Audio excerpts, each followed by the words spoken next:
Estamos numa livraria, na 100ª página em Braga. Estamos entre livros, não é? Num lugar onde estão arrumadas muitas ficções, muitos pensamentos contemporâneos. A vossa obra sempre esteve também muito ancorada aos livros.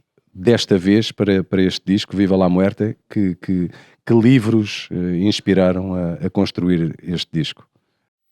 Olá, bom, foram vários livros, há vários livros sobre o fascismo, ou sobre os fascismos, quer os fascismos históricos do século XX, quer os novos fenómenos mais populistas, mas que há alguma quase unanimidade em considerá-los também pró-fascistas ou neofascistas. E eu tive alguns meses a ler vários livros, sobretudo de coisas recentes, de autores portugueses, mas essencialmente de autores estrangeiros, porque isto é um fenómeno que é transversal a todo o mundo, não é um fenómeno tipicamente português. Aliás, as situações mais graves até nem são portuguesas, não é? Mas são variedíssimos livros em que se encontram facilmente em qualquer livraria. Viva la Muerte celebra os 40 anos dos Mão Morta, 40 anos de uma banda que se recusa a baixar os braços, a servir arroz com feijão todos os dias, digamos assim, e que ainda procuram, parece-me neste disco, novas soluções para arranjos, sem perder a identidade daquilo que são os Mão Morta.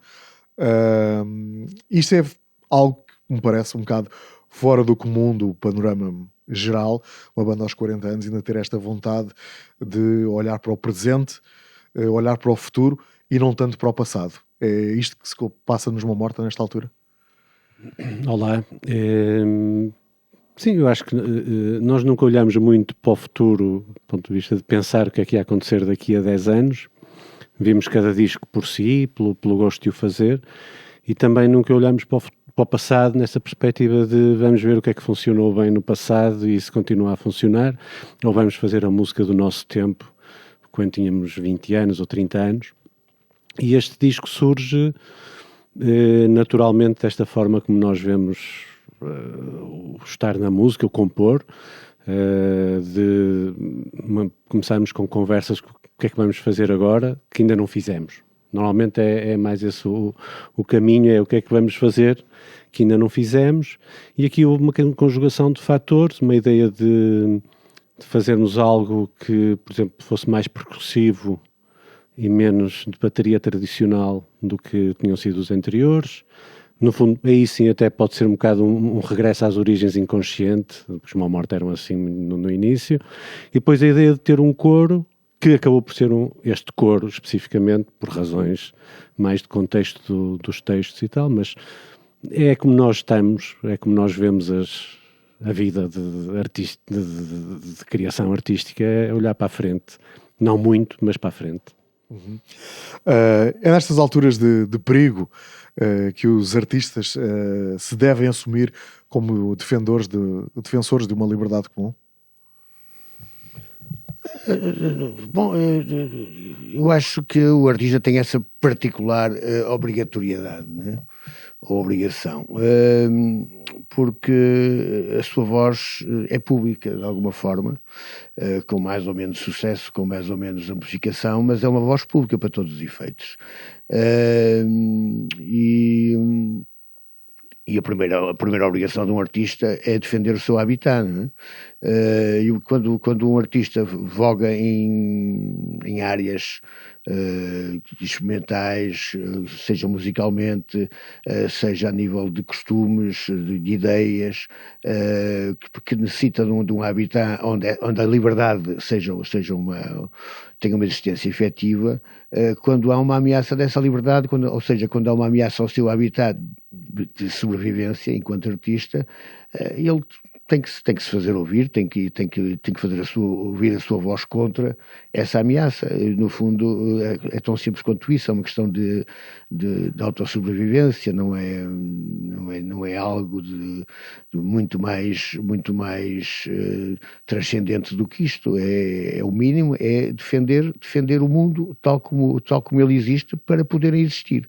Se nos querem destruir a Terra, nós temos que levantar a nossa voz, dizer e denunciar isso, que querem destruir a Terra. Se querem destruir a sociedade democrática, e a liberdade inerente, nós temos que levantar a voz e dizer, olha, há aqui este perigo de destruírem o mundo em que vivemos, o mundo em que conhecemos e que queremos continuar a viver, que é o mundo da liberdade. No fundo, basicamente estamos em autodefesa. Então, não era preciso este disco acontecer para eu ter esta percepção, mas gostava de saber se vocês também a têm, não de um modo pretencioso, mas os Mão Morta revêem-se numa ideia de ser assim sentinelas da liberdade. Não propriamente, nós não somos sentinelas, nós somos conscientes do mundo em que nos inserimos, ou pelo menos tendencialmente conscientes, ou fazemos por isso.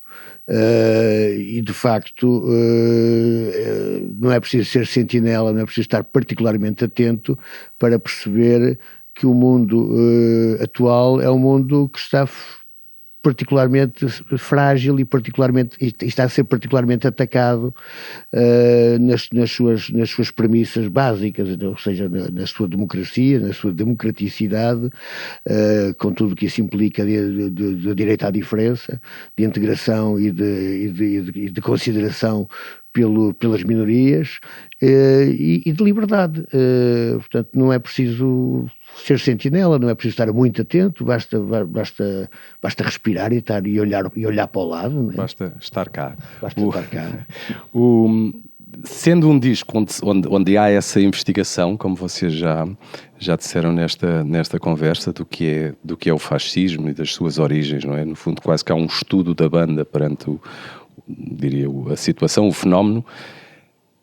Porquê que, afinal, e agarrando também nas tuas palavras, Adolfo, porquê que ideias tão retrógradas, tão anti-civilização, tão anti-iluministas, porquê que estas ideias despertam uma ligação tão forte na sociedade atual? Da mesma forma que despertaram há 100 anos atrás. Há um mal-estar que tem a ver com o liberalismo económico, há um mal-estar de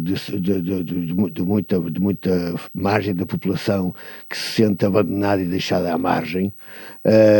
Basta pensar estatisticamente que nunca houve uma ampliação tão grande do fosso entre ricos e pobres, que nunca houve um número tão limitado de ricos e um número tão alargado de pobres, agora, como acontecia há 100 anos atrás.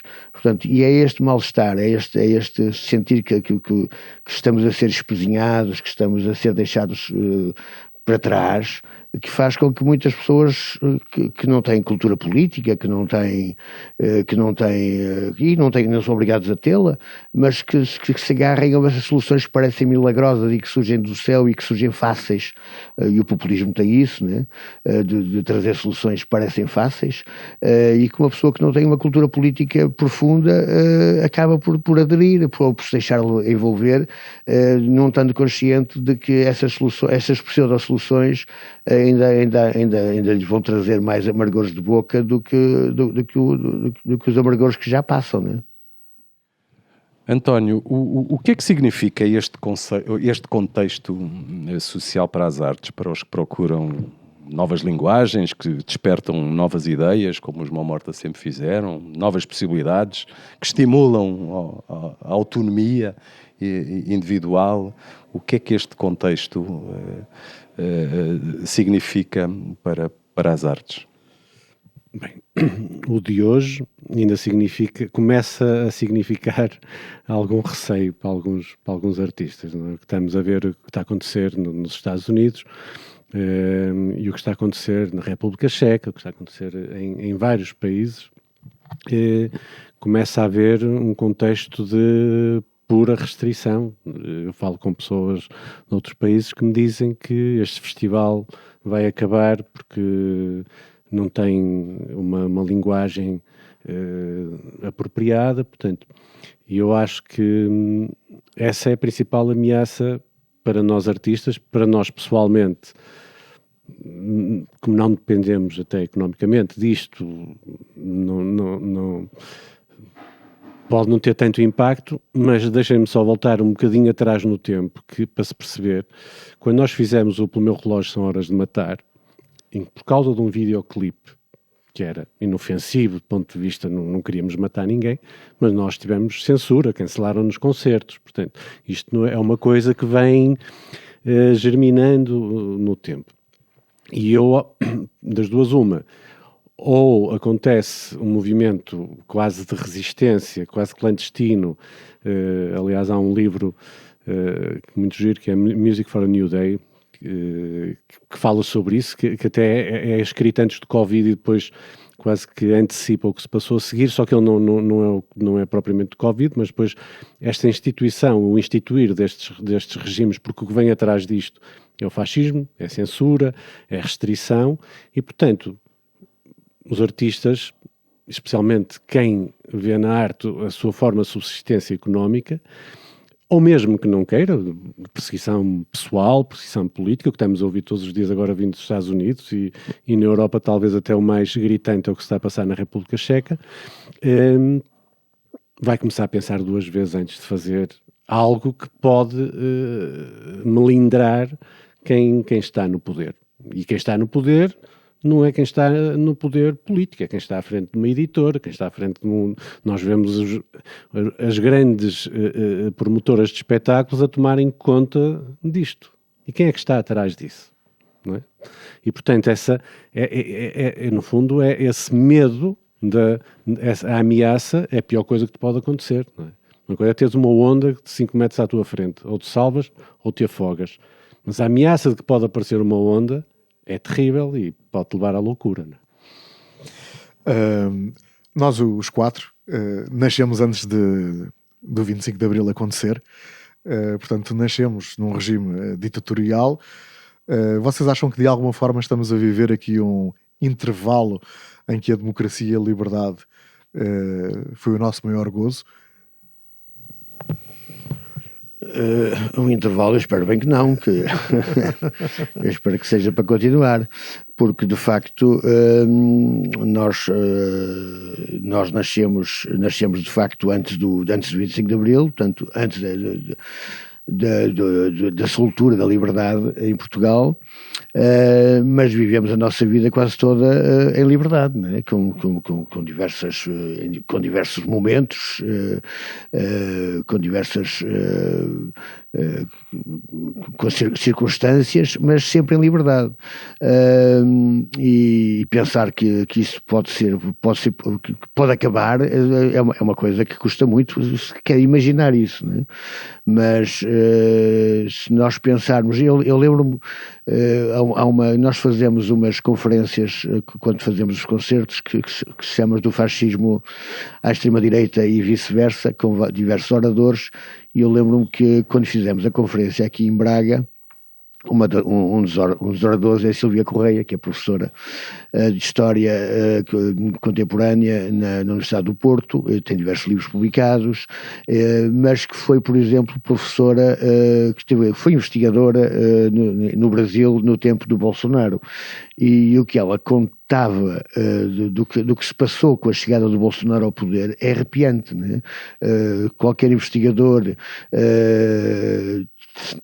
tinha medo de guardar material de investigação, porque não sabia o que é que havia uma intrusão do poder político nas diversas universidades. Havia uma espécie de policiamento do que é que cada um dos investigadores andava a fazer, e tudo era demasiado suspeito. Qualquer trabalho que não pudesse ser justificado imediatamente ficava logo sob suspeição. Portanto, havia um medo generalizado de respirar, no fundo. E isto foi um hiatus que aconteceu na vida democrática do Brasil, mas que pode acontecer em qualquer desses países que estão sob ameaça. Neste momento, dos Estados Unidos deve estar, quer dizer, nem quero imaginar o que é que os investigadores nas universidades americanas estão a passar pelo que chega aqui de notícias. Imagino que a realidade seja 1000 vezes pior. E há outros países, a Hungria, por exemplo, há muito que está sobre esses constrangimentos, e há outros países onde há grupos de extrema-direita, neofascistas, se quisermos chamar, que estão a começar a entrar no governo, como na Áustria, como na Holanda, etc., nos Países Baixos, e tudo isso, as consequências disso, ainda é cedo para pensarmos, para as sentirmos já de uma forma imediata, mas não custa imaginar, pelo que já se passou no passado longínquo, há 100 anos, como se passou no passado mais próximo, por exemplo, com o Bolsonaro no Brasil, ou na primeira passagem do Trump, e nesta segunda nos Estados Unidos, ou com o que se passa na Hungria. Portanto, não custa imaginar o que é que poderia acontecer também em Portugal se esse cenário se estabelecesse. Portanto, esperemos que esse cenário nunca venha a acontecer, mas é preocupante de qualquer modo, não é? Olha, recordo-me de aqui há uns anos atrás, estávamos numa feira do livro em Lisboa, depois do espetáculo e do disco do Frio ter acontecido, depois dos espetáculos com dança contemporânea também terem acontecido, e andares à procura de livros numa perspectiva de fazer um disco que fosse um disco que falava do fascismo, sim, mas se calhar não era esta a ideia dessa altura. Entretanto, vocês fizeram 2 discos com o Pedro Sousa, um ao vivo, outro do estúdio. O que é que vos fez voltar a este tema do fascismo? Foi apenas o convite para celebrarem os vossos 40 anos? Eu não me lembro dessa sequência que tu falas, mas é possível, é um assunto que de qualquer modo nos interessa, particularmente a mim e ao Miguel, mas também ao Rafael, que nos interessa há bastante tempo, que discutimos, que falamos cotidianamente, quer dizer, falamos a miúdo, ou falávamos a miúdo, mais concretamente, mas não me lembro de nessa altura já estar a pensar fazer algum trabalho sobre esta temática. A ideia de fazer este trabalho, de fazer estes espetáculos, surgiu de facto quando fomos convidados pelo Teatro Circo para fazermos um espetáculo comemorativo dos nossos 40 anos. E como o Rafael disse há bocado, custa-nos um bocado estar a fazer balanços do passado, estar a olhar para o retrovisor só para olhar para o passado. Portanto, a ideia foi logo, não, por aí não queremos ir, vamos festejar 40 anos, mas vamos festejar 40 anos a olhar para o futuro.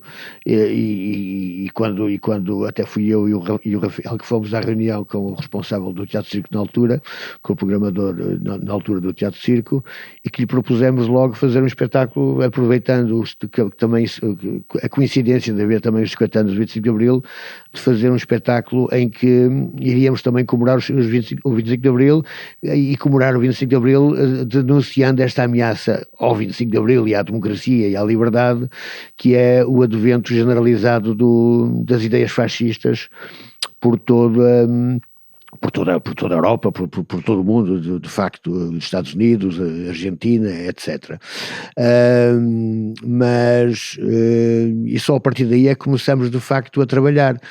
E só a partir daí é que eu me lembro de ter começado a ler assim afincadamente livros teóricos sobre o fascismo para, digamos, basear a escrita das letras para este espetáculo, porque só aí é que começamos de facto a pensar. Portanto, e o disco com o Pedro Sousa é anterior, quer dizer, na altura não me lembro, foi um disco também de experiências, que também queríamos experimentar coisas novas. Aqui o disparo, digamos, o gatilho foi-nos dado pelo Henrique, por causa da editora pop-up Esfera, mas e da ideia que estava por trás da editora, que era juntar artistas que nunca tinham colaborado antes, e a nossa ideia foi de facto também trabalharmos coisas novas a partir dessa junção com outro artista, no caso do Pedro Sousa, e a partir do universo do Pedro Sousa nós também aventurarmos para um universo ligeiramente diferente daquele onde normalmente elaboramos, mas muito longe de imaginarmos que íamos fazer 40 anos, não estávamos, digamos, cientes, sabíamos, bastava fazer contas, mas não estávamos cientes, não é? E muito menos também de que iríamos fazer um espetáculo e depois um disco sobre a temática do fascismo. Aliás, deixa-me só, tem piada, porque já quando foi dos 25 anos do Mutantes, não fomos nós que fizemos uma turnê nova, com novas, não fomos nós que nos lembramos, foi o Rui Torrinha que nos ligou na altura a dizer, o Mutantes vai fazer 25 anos. Nós, não sabíamos, então, podemos fazer qualquer coisa. E agora foi a mesma coisa. Né? Relógio de mão morta. Exato. Está morto. Acerta-se por outro fuso. Olha, deixa-me só colocar mais uma questão antes de passar ao Henrique, que é esses trabalhos com o Pedro Sousa de alguma forma abriram portas também para o universo musical deste disco? Eu tenho que fazer aqui um agradecimento ao Henrique por nos ter feito esse convite e por ter aceito esse desafio de trabalharmos com o Pedro Sousa, que nós não conhecíamos pessoalmente. Atenção, eu faço aqui uma nota de redação. Na altura, na conversa que tive com o Miguel, era que os Mão Morta, a terem que convidar alguém, convidassem um saxofonista, porque o saxofone era possivelmente dos elementos menos explorados na discografia. Exatamente. Todo o trabalho, a escolha do Pedro Sousa é interna. Sim, mas de facto foi eu acho que é um dos discos que mais me agrada. Se calhar por causa disso também, porque foi mesmo a tirar cabeça. Não sabíamos se havia água ou não, atiramos-nos e felizmente havia água e correu bem. Mas ele é anterior ou posterior ao frio? Já estou baralhado. É posterior. Posterior ao frio, não é? Pronto, eu acho que o frio abriu... É assim, isto é um caminho que eu acho que vem sendo aberto desde o Müller, aos bocadinhos, depois no Primavera... mas ali, depois o frio também permite, mas apesar de tudo tinha muitas regras ainda. Sim. Assim, o frio. Éramos muitas pessoas em palco, tinha que haver alguma ordem ali. E no Pedro Sousa abriu-se tudo.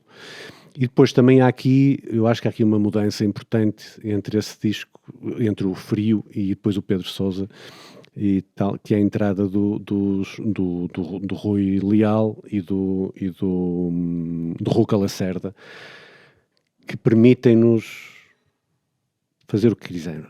Agora podemos fazer o que nos apetecer. E acho que este disco também tem muito a ver com isso. Especialmente o tricô, é mesmo, podemos fazer, é levar um extremo, e aqui parece que há um recuo do ponto de vista formal, não é? Músicas com estrutura e tudo, que no tricô não havia, mas de facto o tricô para nós, eu confesso que é um disco que tenho pena que tenhamos tocado tão poucas vezes, deu muito gosto fazer aquilo. Quando fizer 20 anos. Ainda bem que estamos a falar também dessa parte musical. O Viva La Muerte, ao ter essa referência também no canto, vou-lhe chamar o canto de protesto português, e vocês vincam muitas vezes vários nomes, obrigatoriamente o José Mário Branco, com quem já tiveram a sorte de trabalhar, o José Afonso, o Adriano Correia de Oliveira. Será este o disco onde os Mão Morta aprofundam uma ligação a uma música dita portuguesa? Pelo menos vamos lá beber.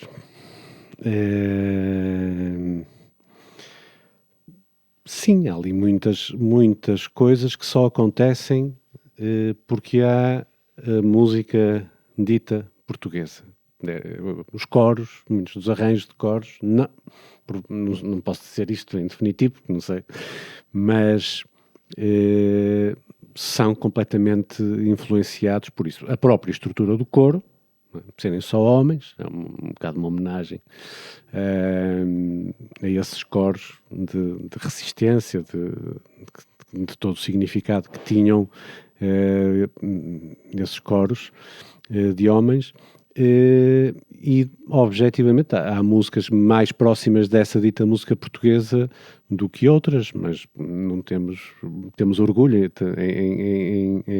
em fazer parte de alguma forma dessa música portuguesa, e ela está aqui em muitos temas. Mas digamos que isto não, esta aproximação a uma música rotulada de portuguesa, ou aquela música mais tradicional, digamos, não é um fenómeno, nos Mão Morta não é um fenómeno de agora, né?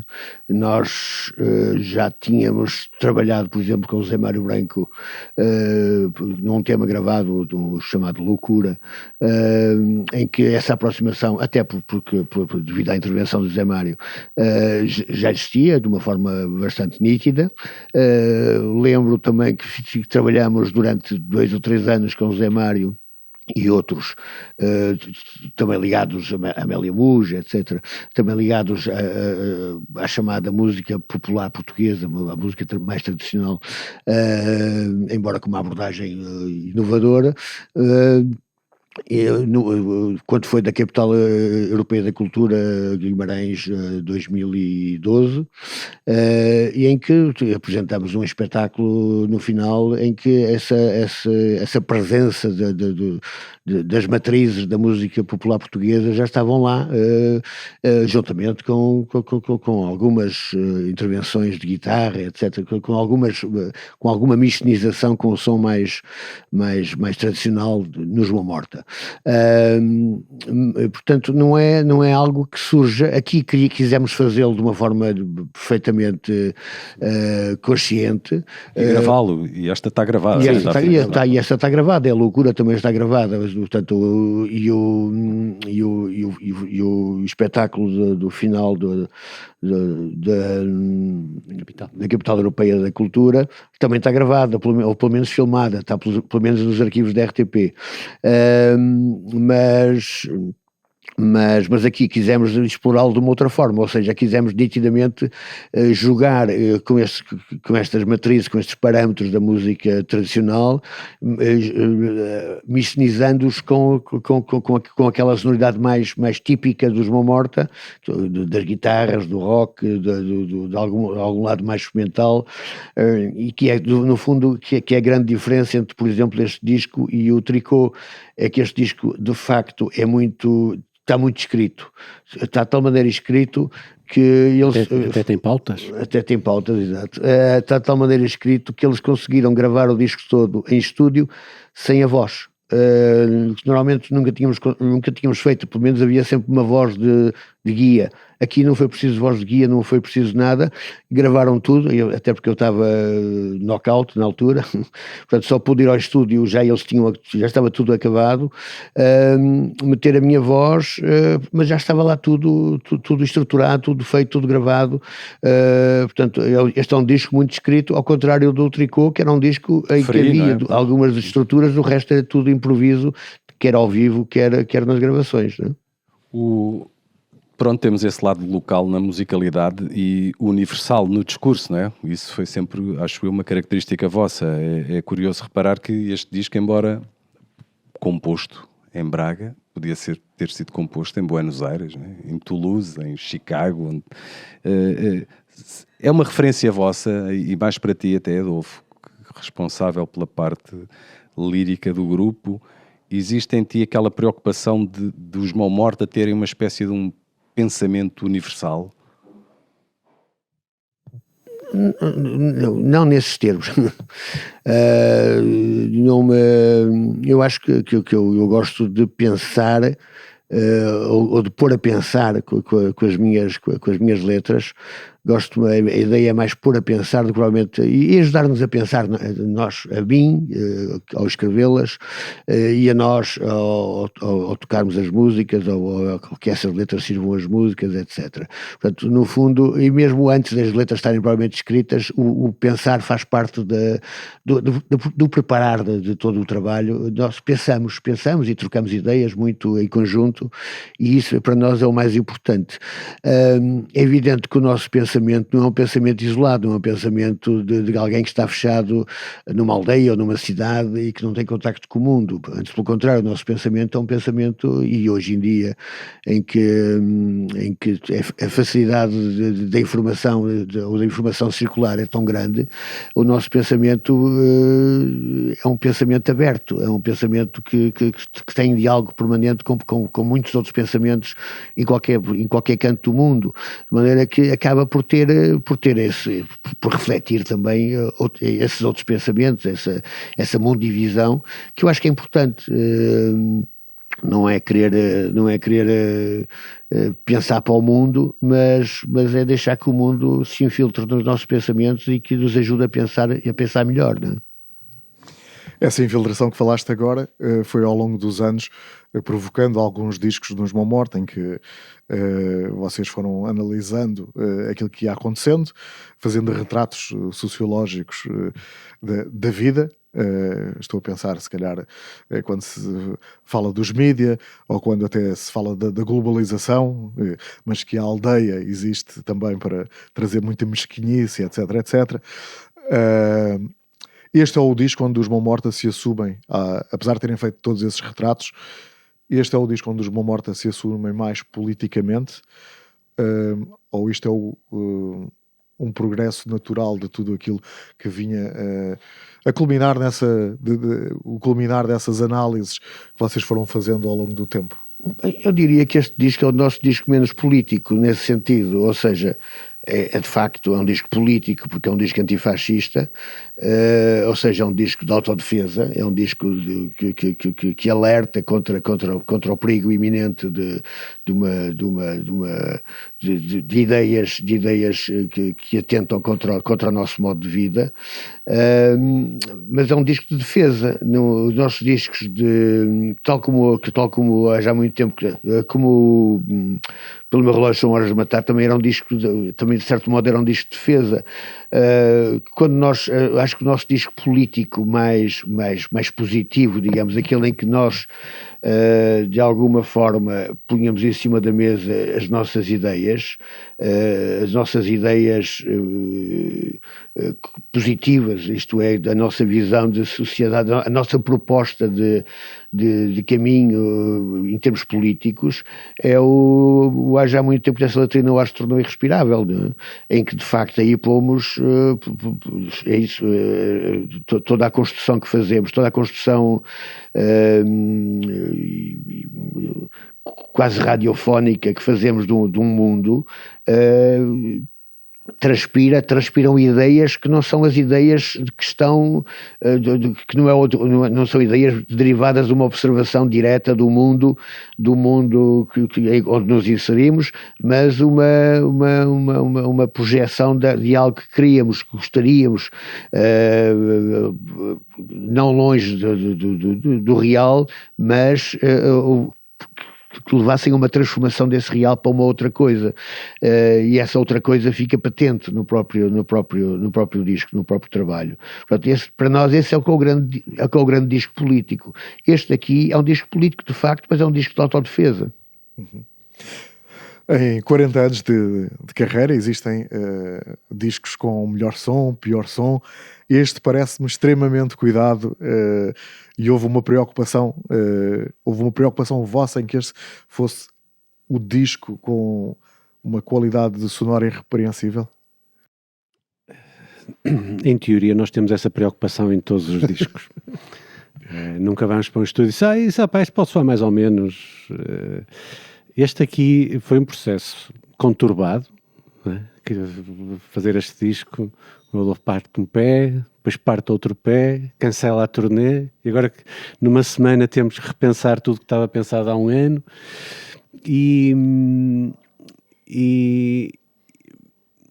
de repente acho que a vida dos Mão Morta tem esta coisa, nós deixamos andar, aquilo parece que vocês não imaginam, mas nós cada vez que íamos para disco aconteciam as coisas mais inacreditáveis, que nós até dizíamos que eram os cães ninja que estavam a atacar, porque tudo acontecia antes de irmos para os discos e aquilo tudo se compunha.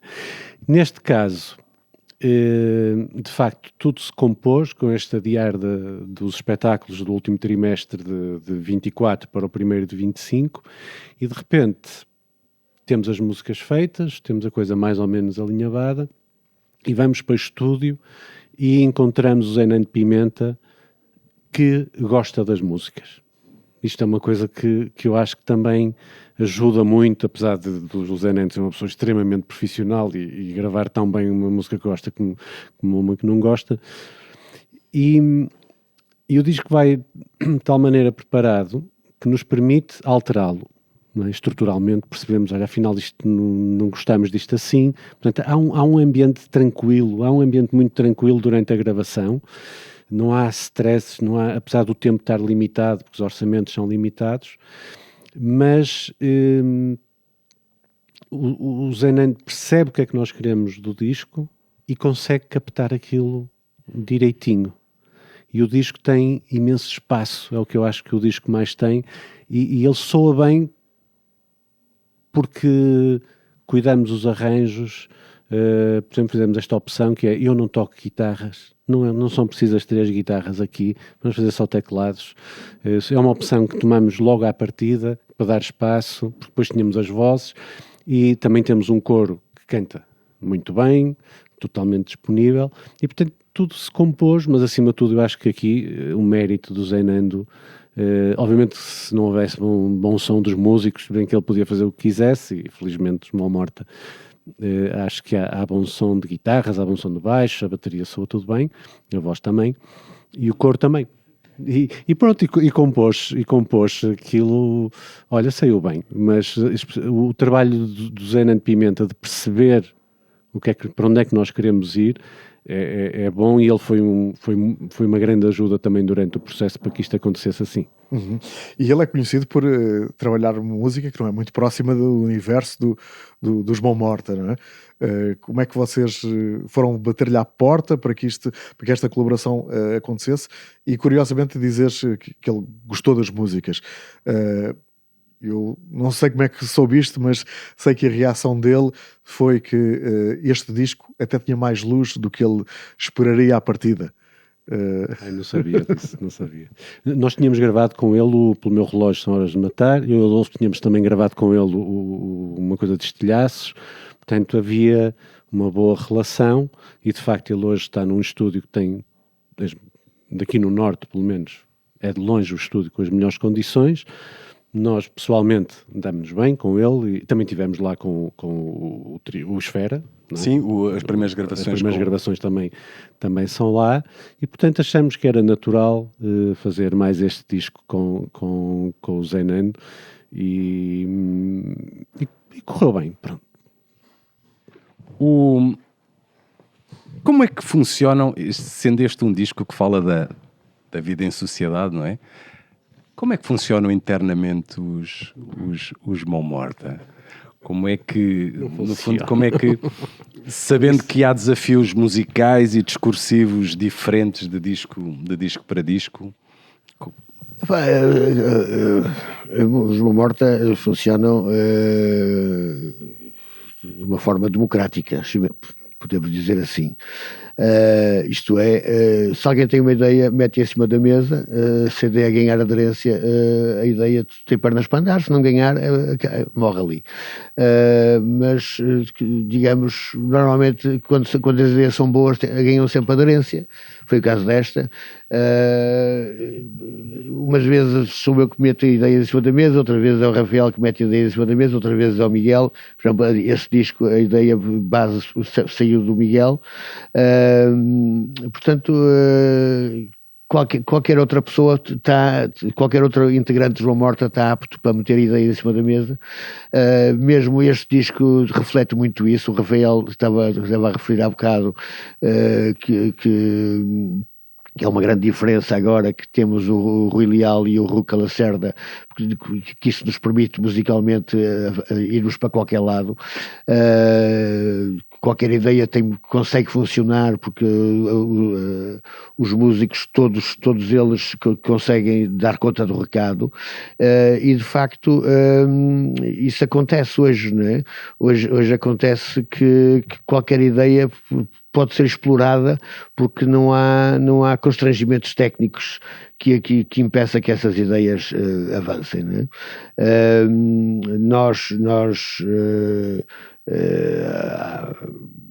Sei lá, o Rafael também referia isso, desde o Müller no Hotel Echarov começamos a trabalhar muito em eletrónica, começamos a compor a partir da eletrónica, primeiro com o Miguel, depois também o Rafael,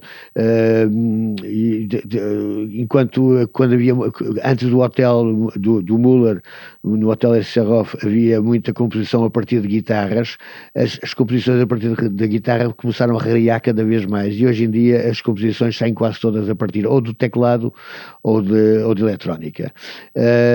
E depois este disco tem essa característica muito, muito particular, que é, apesar das ideias serem trazidas pelo compositor, seja o Miguel, seja o Rafael, neste caso deste disco, no passado, o Vasco, etc., e normalmente já vem com ideias muito concretas para cada um dos instrumentos dos elementos dos Mão Morta. Este disco, mais uma vez aconteceu assim, mas devido à mais-valia de cada um dos músicos, houve nos arranjos, sobretudo nos arranjos e na forma como os diversos instrumentos depois acabaram por integrar as músicas, houve muita alteração. Portanto, a sala de ensaios foi a primeira vez que a sala de ensaios funcionou quase como local de criação, porque os baixos, por exemplo,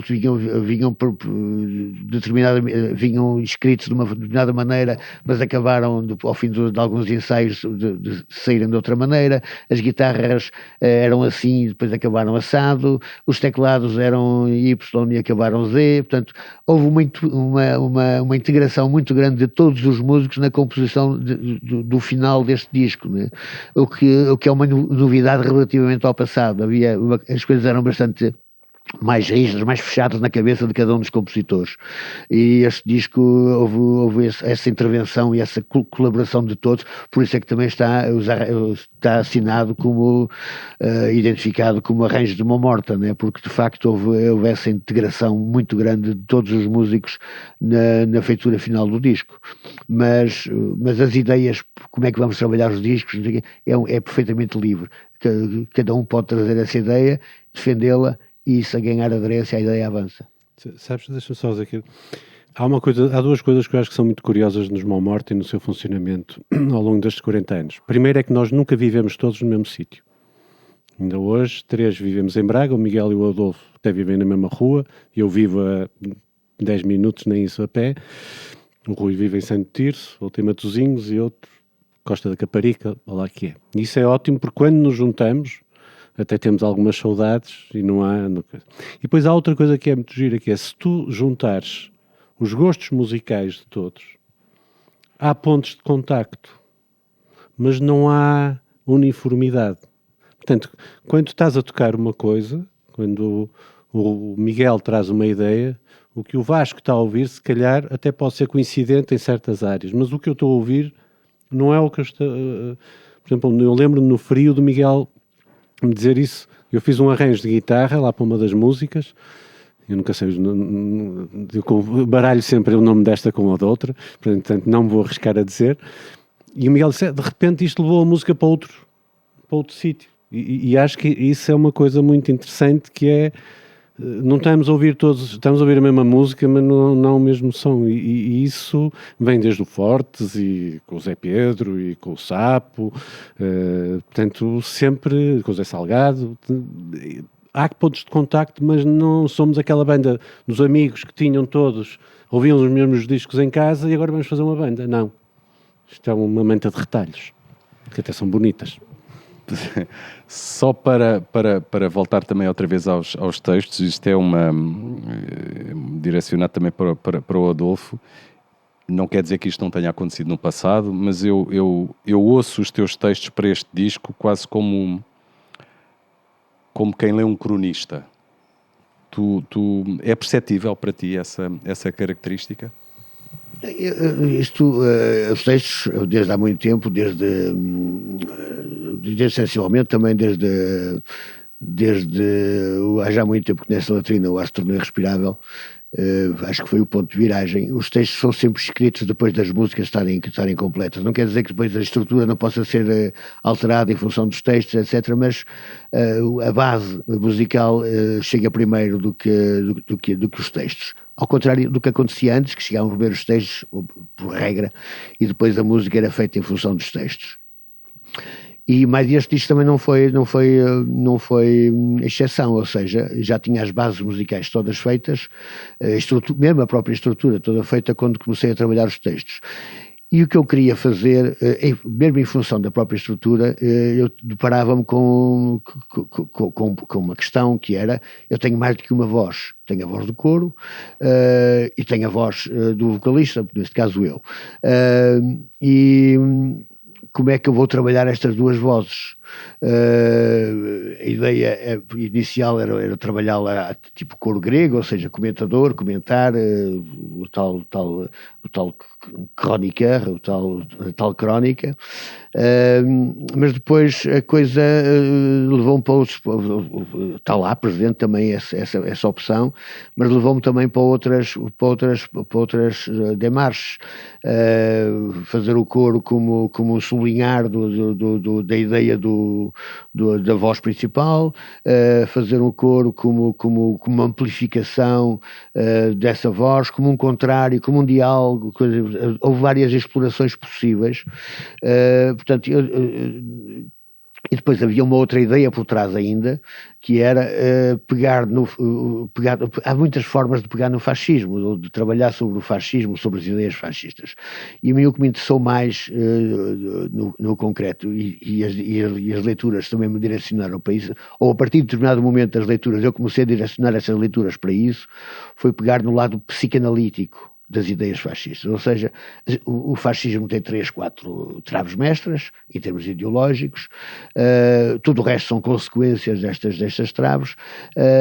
Como é que podemos descarná-las e pô-las à vista? Como é que podemos psicanaliticamente analisar estas ideias fascistas e descará-las e pô-las à vista de toda a gente, e depois a partir daqui deste mostrar do que são essas traves ideológicas, encarreirar para as consequências, mas em que as consequências não me interessava tanto o fait divers das consequências do social, etc., mas mais em termos genéricos, em termos abstratos, e portanto foi um bocado jogar com isto tudo, ou seja, do meu ponto de vista não é tanto uma crónica, é mais uma escalpelização, se quisermos dizer, do que são as traves mestras e as ideias essenciais do fascismo e das suas consequências genéricas, abstratas, não é? Existe, calculo qual seja a vossa resposta, mas existe uma ideia apaixonada, né? Quando vocês fazem um disco, já foi aqui dissecado nas vossas palavras, mas existe aqui uma ideia apaixonada que esta música possa contribuir para inverter uma opinião. Isto é, vou fazer este disco com a esperança de, para lá desse exercício todo que vocês fizeram, do ponto de vista do que é o fascismo, de que com este disco inverter a opinião de uma pessoa que realmente eu não acho que possa repensar eu não acho que uma obra de arte tenha essa capacidade. Eu acho que este disco pode ajudar pessoas a pensar, pode. Ajuda-nos a nós, em primeira linha, e também, e como nos ajuda a nós, pode ajudar outras pessoas. Se forem pessoas que já têm opiniões formadas, boas ou mal, bem ou mal formadas, é irrelevante, mas que tenham opiniões formadas, tipo clubísticas, este disco não vai beliscar nada, não é? Portanto, quando muito vai suscitar alguns insultos das redes sociais contra nós, é o máximo, não é? Que pode acontecer. E já tem acontecido, não é? Portanto, e é normal que aconteça. E também não acreditamos que qualquer obra de arte, muito menos a música, tenha esse condão de fazer as pessoas mudar de ideias. Se fizesse as pessoas sentir que alguma coisa, que derivado desse sentir alguma coisa as pessoas pensem, é um grande triunfo de uma obra de arte. A obra de arte e a música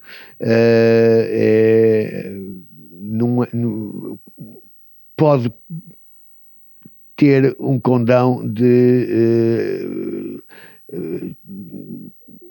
captar o ar dos tempos e de chegar chegar às ideias antes que as coisas de facto aconteçam. E nesse sentido pode comunicar algo com o ouvinte, no caso da música, que o pode pôr de sobreaviso, que o pode levar a pensar, a total pensar. Para mim é o mais importante, esta ideia do pensamento.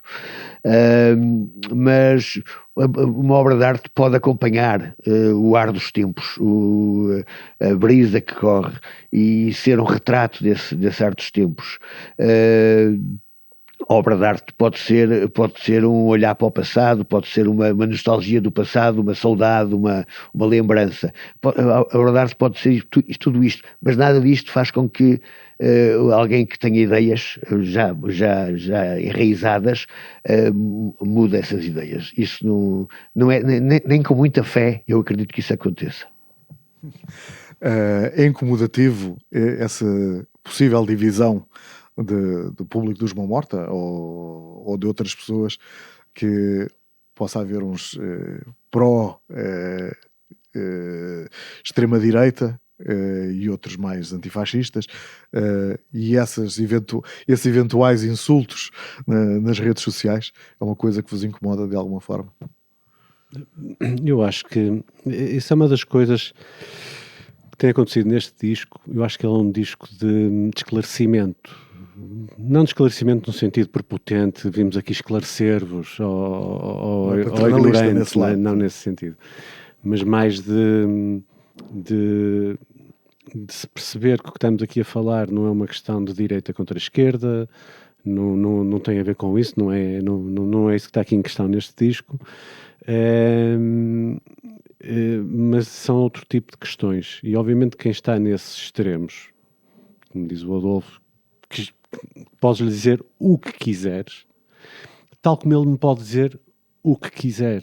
Portanto, eu não o vou convencer de nada, mesmo que não quero convencer, nem me vou esforçar para isso, porque ele também não quer ser convencido. E, portanto, essas pessoas normalmente estão muito mais confortáveis a fazer isto, que é atacar-te nos meios com que podem, do que a querer discutir, do que a querer pensar, do que a querer estudar, do que ir ler, do que estar a pensar enquanto está a ouvir, o que é que isto quer dizer, o que é que isto não quer dizer, o que é que eu posso...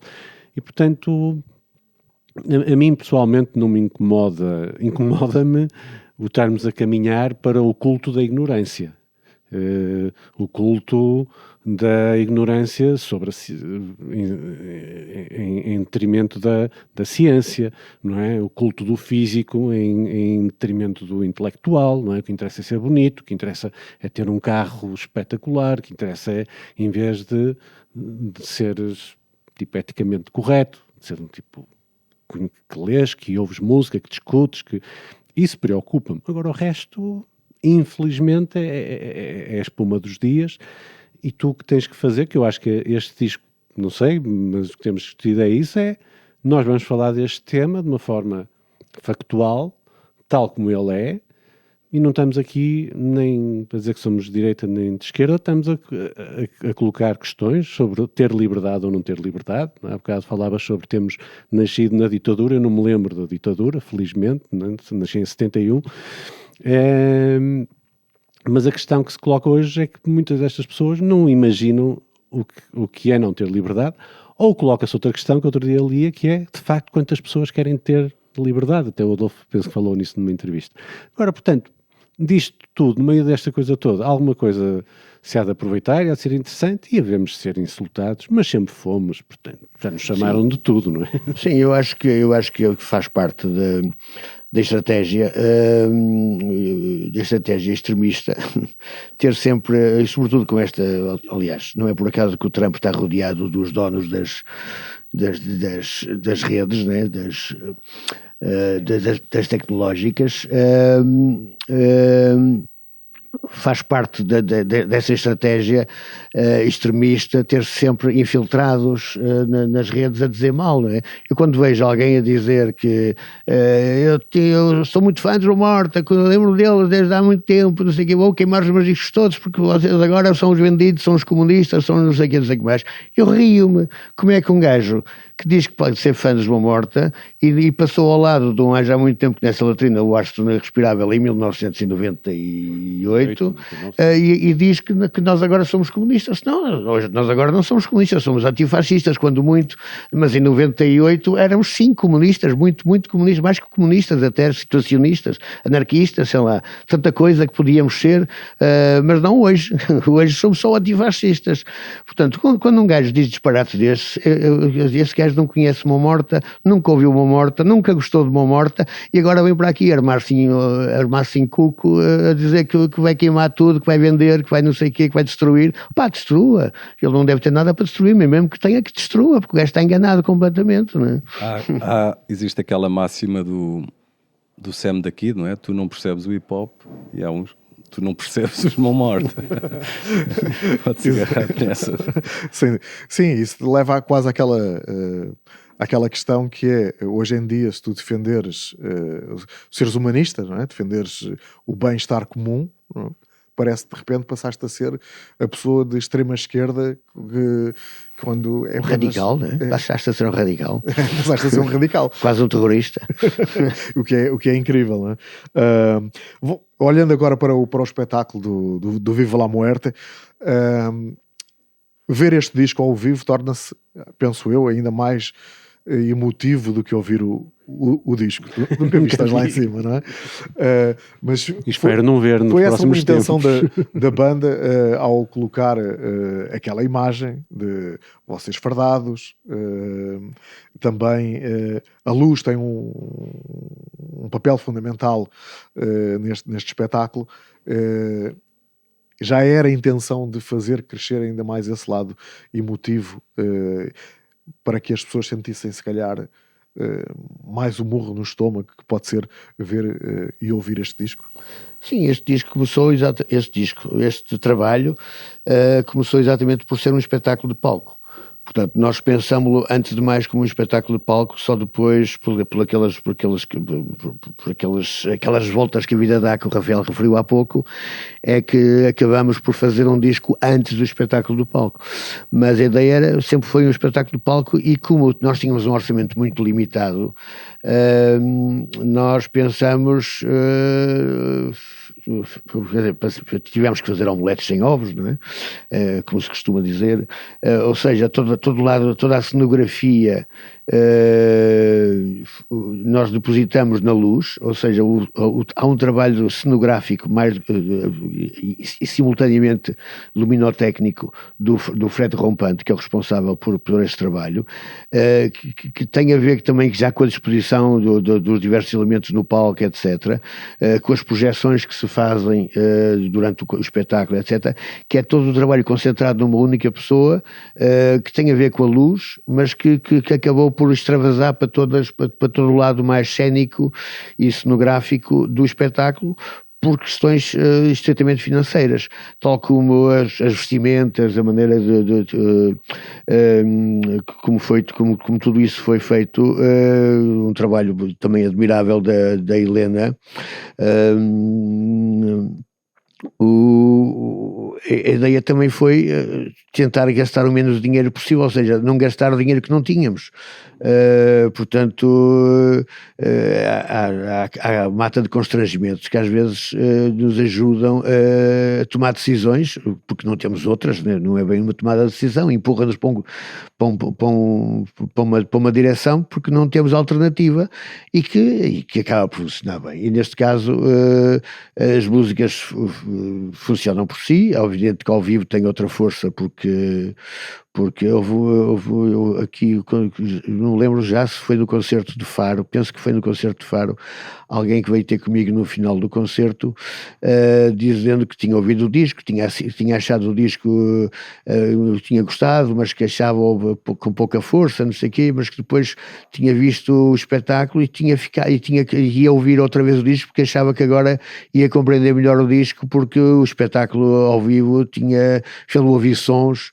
E eu perguntei-lhe, mas tens ouvido o disco como? Eu, tenho ouvido com MP3, depois, isto é para ouvir com Wi-Fi ou com bons auscultadores, porque se vais ouvir aquilo no telemóvel, de facto, achas que o disco não tem, e depois chegas ao vivo e começas a ouvir sons que não ouvias do disco, mas os sons estão lá todos, né? Mas de facto, a música está pensada antes de mais nada para o ao vivo, né? Portanto há todas aquelas intervenções, há toda uma dinâmica das coisas que se passam em palco, o protagonismo que o Ruca, por exemplo, tem com as percussões, que o Miguel tem quando passa para a eletrónica propriamente dita, mesmo os separadores que dão uma outra dinâmica à sucessão de músicas, etc., que enriquece muito o espetáculo de palco, e que não estão no disco, né? Portanto, esse lado visual não está no disco, de maneira que sim, isto é normal que haja uma outra força do ao vivo, não é? Mas tu ias dizer qualquer coisa, Rafael? Não, primeiro o espetáculo deve ser emotivo por natureza, não é? Tens um espetáculo e seja lá, ok, dá lá mais uma pipoca, é mau sinal, não é? Não, eu ia dizer só, achei que é, por exemplo, a questão das roupas. O guarda-roupa é bem desenhado. Sim, de Helena Guerreiro, né? E ele dá-te uma leitura ambígua, não é? São operários, são fascistas, o que é que eles são? A farda, não é? A farda é do operário. A farda tanto pode ser de uma organização comunista, não sei o que mais, como pode ser de uma fábrica, e acho que também isso influencia muito. Imagino, eu só vi fotografias e vídeos, mas a leitura, que quando vi as primeiras fotografias e os vídeos, fiquei impressionado. Caramba, isto tem aqui um impacto.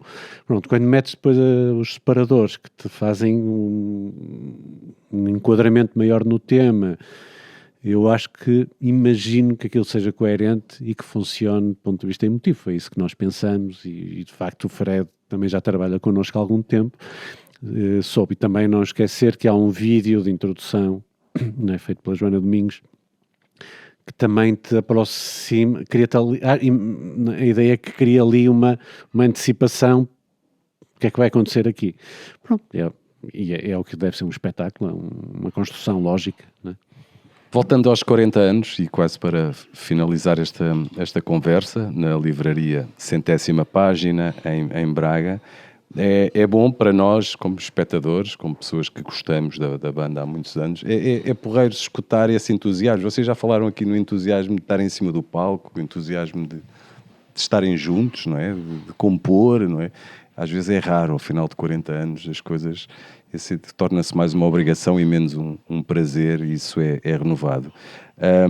Eu queria só também colocar aqui uma última questão da minha parte, que é mesmo em democracia e em liberdade, os Mão Morta trabalharam nas margens, como ainda hoje trabalham, e experimentaram também algum ostracismo, não é? Isso de algum modo também ajudou a vitaminar a vossa relação como músicos e a continuarem como banda ao final de 40 anos? Sim, de alguma forma, que quando tens um mundo hostil à tua volta, tu tens tendência a unir-te mais. A fazer discos de autodefesa. Exatamente. A unir-te mais e a juntar-te mais e a ser mais cúmplice, né? Eu não posso dizer que os Mão Morta tiveram muito ostracismo, quer dizer, tiveram algumas tiveram e têm algumas reticências e algumas más vontades, mas acho que quem não tem, não é? Só quem não faz, não é? E os Mão Morta sempre gostaram de fazer e sempre gostaram de ser inovadores, portanto é normal que nunca tenham tido autoestradas à frente, né? Sempre tiveram caminhos de cabras, mas é uma questão de ter um bom jipe, né? Agora também ponho a minha última. Estes 40 anos são definidos pela palavra coerência? A palavra? Coerência. Epá, eu não gosto muito da palavra coerência, mas porque ela é muito enganadora, não é? Há coisas que têm uma incrível coerência e são chatas como a potassa, não é? Mas eu acho que podemos ser considerados coerentes dentro da nossa incoerência, não é? Somos incoerentemente coerentes. Acho que é o melhor que posso resumir, não é? Coerência, eu diria eventualmente honestidade. Acho que é mais um termo que mais se aplica, porque às vezes nem as notas são coerentes entre elas, mas como dizia o Nelson Carvalho uma vez quando estávamos a gravar a música do Zé Mário Branco e estava lá o produtor do disco ao lado e dizia: Nelson, isto não funciona bem. E o Nelson dizia: isto no fim vais ver que bate certo. Mas eu acho que acima de tudo é isso, o que fazemos é isto, está aqui, não tem subterfúgios, não estamos aqui com poses e atrás fazemos outra coisa, não estamos aqui por obrigação e estamos aqui por esse imenso gosto. O Rui Leal, quando entrou para a banda, ficou admirado porque nós passamos mais tempo a tomar cafés e a almoçar e tal, do que propriamente a tocar e ensaiar. Mas é assim que nós estamos, é o gosto que temos e o gosto de estarmos todos juntos, de facto, isso permanece. Eu acho que é uma questão de honestidade connosco, porque queremos continuar, e honestidade com quem nos quer ouvir. É isso que eu acho que faz estes 40 anos.